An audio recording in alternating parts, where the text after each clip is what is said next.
Hey everybody, I know it's been like a year, I think, since my last vlog, so I wanted to kind of touch base with everyone and sort of share the incredibly crazy year that I've had. Obviously, we don't have any babies to talk about yet.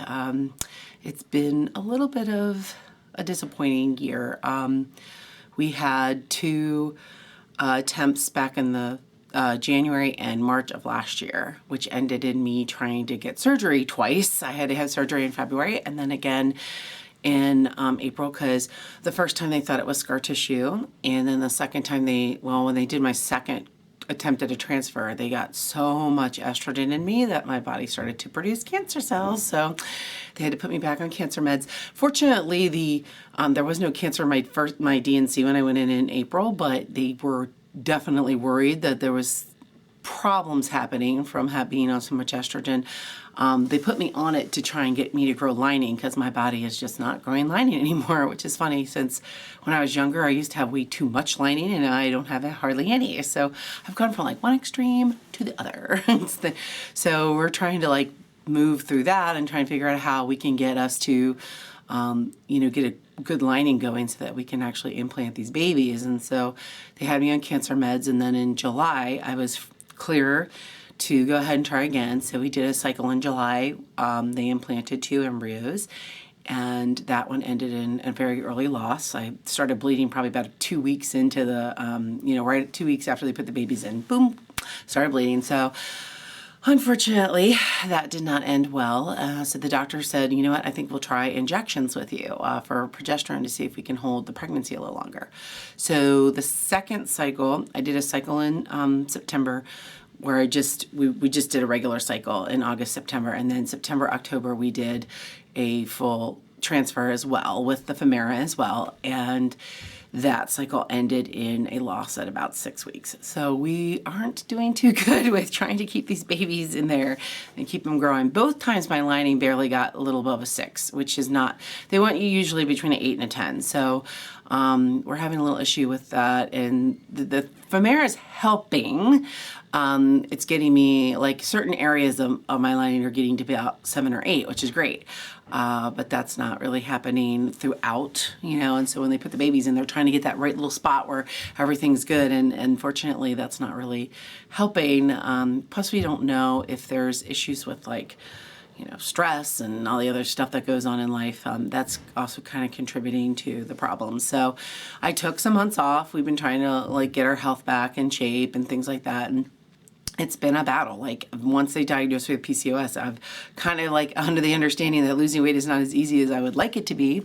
So, I'm struggling with that, trying to get some weight off prior to doing my last IVF cycle, because we only have one more that's paid for by insurance. And then after that, they're going to, charge us for everything. So even a transfer is going to cost us a couple $1,000s. And we have to decide if that's feasible financially, or if we should just go ahead and have a friend of ours who offered to surrogate. We're considering having her surrogate for us. She just had a baby though, so she has to wait at least a year, and her baby will be a year and a few months. So we're considering that as well, but that's like $50,000, anywhere between $30,000 and $50,000, which unfortunately we kind of don't have that kind of money. So we're trying to save. Maybe we can take money out of savings and retirement and everything to try and figure out if there's a way for us to at least, people don't realize when you have babies by yourself and you don't have to go out and find help to have babies, how much money is sunk into trying and not knowing if it's even going to work. We could sink $30,000 into this and she not get pregnant with our embryos. It's just, that's the risk you take. And there's so much money involved, and it's just difficult, I think, all the way around, trying to, make sure that we're doing everything we can possibly do, but at the same time, it's like we're draining ourselves financially, trying to do it. So it's definitely tricky. I just wanted to, kind of touch base and let everybody know. So we're just going to try it right now. We had a couple cycles that we were on our own, and now we're doing an IUI cycle just because we've never done one. So we're like, well, we'll give it a shot and see what happens. It increases our odds slightly from doing it by ourselves, and just going it alone. I've been on Femera the last 2 months, which is really good for me. But we're definitely trying to, you know, increase our odds as much as possible. So we're going to try an IUI this cycle, see what happens. And then, you know, hopefully by the end of that, if I'm ready, then we'll do our IVF. But that last cycle I'm clinging to for dear life because I really, really want to have like the best laid plan ahead of us so that we make sure everything is going good. So there's a lot on our plate right now, and sorry about the noise. Obviously, we're having the cleaning crew come through right now, so it just seems like, oh, great. Of course, when I start doing my video, that's when they start vacuuming. It never fails. So, yeah.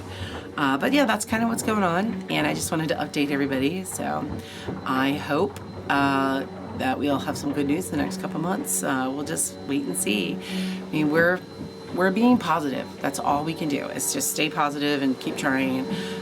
You know, birthdays are coming up in June, and we're both going to be, you know, starting those mid-40s, and it's kind of a sad thing to think that we're getting that close and we're just not parents yet. I mean, that's all we've ever wanted, is to be parents, and it's just so hard to think. You know, I'm watching my nieces and nephews have kids now. It's like, you know, I'm the baby of the family, and I get to watch my nieces and nephews have kids, and it's so unfair because I deserve a child. I do, and my husband deserves to be a father, and it's just ridiculous that we're, you know, sitting here watching people have kids, and we're like, you know what, we deserve kids too, and it's so unfair that other people get to just look at their spouse and get pregnant, and we have to go through thousands and thousands and thousands of dollars of treatment to try and have a baby. So it's starting to maybe sink in a little bit that, what if this doesn't happen, and what if we can't?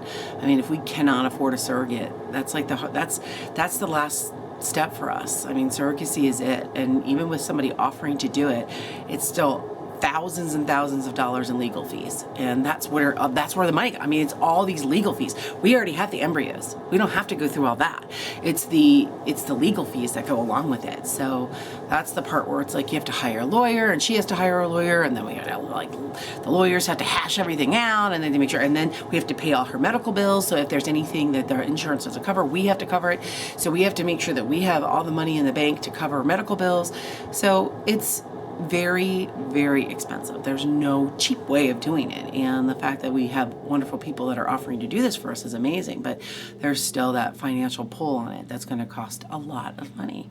And a lot of insurance companies are like, well, if that's not your baby, then we're not covering it. And I'm hoping that her insurance company is not like that, but we don't know until we get into it. And we have to get her life insurance, and we have to get her health, you know, disability insurance, and we have to pay for all that out of pocket, you know, because it's not something that you can do without, you know, God forbid something happens to her, you know, while she's pregnant with our babies, you know. So it's definitely a tough thing to have to kind of consider, but it's, you know, it's our last resort. I mean, if we can't have it ourselves, we have to find somebody else who's willing to do it for us, you know, and Ken Carrion is willing to say, hey, you know, those babies are yours, you know, here you go. So, and people have done it. It's just a matter of, you know, trying to find some financial, you know, help in doing so. So somehow, so I'm paying for it. Well, that's where we are, and I hope everyone's doing well, and I look forward to hopefully having some good news over the last few days. I really just need good news. So I'll keep you guys posted, and I'm gonna vlog a lot more. I think I need to do it. It's like everybody jokingly says, that's your therapy session. Why aren't you doing it? It's like, I know, I need to do it. So I will definitely be on that, and hopefully we'll have good news in the next few months. So have a great one.